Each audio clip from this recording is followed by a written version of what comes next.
आकडेवारी जर पाहिली आणि तिचं जर नीट विश्लेषण केलं, आता मध्य प्रदेशमध्ये काँग्रेस का हरली? ती कमलनाथच्या एका वाक्याने हरली की ये कौन सा अखिलेश, ये अखिलेश यादव कौन है, या मस्तीमुळं काँग्रेस हरली. 21 जागा अखिलेश आणि मायावती यांनी खाल्लेल्या आहेत, नाही तर मध्य प्रदेशमधली सत्ता वेगळी दिसली असती. आता ह्या चुका काँग्रेसला सुधाराव्या लागतील. विरोधी पक्षाला जिथे तिथे हे पाहावं लागेल. महाराष्ट्रात खूप चांगली परिस्थिती आहे. महाराष्ट्रातलं अंडरस्टँडिंग फार चांगलं आहे आणि काल स्वागतार्ह गोष्ट घडली की वंचित बहुजन आघाडी आता यासोबत आहे. ही अत्यंत स्वागतार्ह आहे.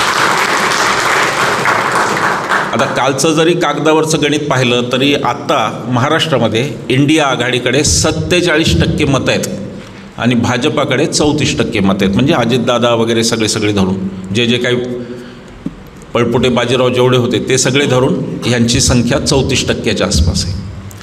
तर हे चित्र अत्यंत आश्वासक आहे.